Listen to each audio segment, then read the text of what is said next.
গাজায় যুদ্ধ শুরুর প্রায় ২ বছর। ইসরায়েলি ধ্বংসযজ্ঞে মাটির সাথে মিশে গেছে উপত্যকার ৬৯% ভবন। নরক যন্ত্রণার মধ্য দিয়ে দিন পার করছেন উপত্যকার ২০ লাখের বেশি মানুষ।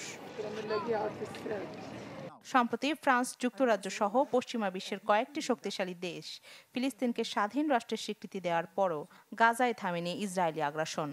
অলিগলিতেও ঢুকে পড়েছে ট্যাঙ্কার। সামনে যা পাচ্ছে তাই ধ্বংস করছে জায়নবাদী সেনারা। প্রাণ ভয়ে দিক বিদিক ছোটাছুটি করছে নারী, শিশু সহ সব বয়সী ফিলিস্তিনিরা। আমরা অসহায়। দক্ষিণ গাজা যাওয়ার মতো অর্থ আমাদের কাছে নেই, আর ওই দিকে গেলেই যে আমরা বেঁচে যাব এর কোনো নিশ্চয়তা নেই। তাই সিদ্ধান্ত নিয়েছি উত্তর গাজা ছেড়ে যাব না।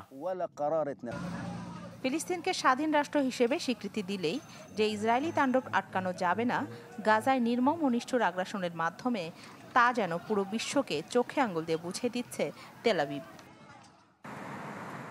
এদিকে স্বীকৃতি দেওয়ার পথে না হাঁটলেও এবারে জাতিসংঘ সাধারণ পরিষদের অধিবেশনের সাইডলাইনে বৈঠকে গাজা নিয়ে কিছু পরিকল্পনা ও শান্তি প্রস্তাব উপস্থাপন করতে যাচ্ছে ইসরায়েলের ঘনিষ্ঠ মিত্র যুক্তরাষ্ট্র।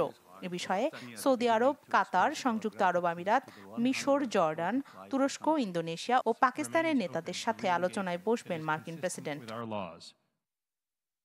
বৈঠকে গাজা থেকে ইসরায়েলি সেনা প্রত্যাহার, উপত্যকার পুনর্গঠন ও অর্থায়ন নিয়েও হতে পারে আলোচনা। এরই মধ্যে গাজায় শান্তিরক্ষী বাহিনী পাঠাতে সম্মতি জানিয়েছেন ইন্দোনেশিয়ার প্রেসিডেন্ট প্রাবোও সুবিয়ান্তো। রাখি জেসমিন, চ্যানেল 24।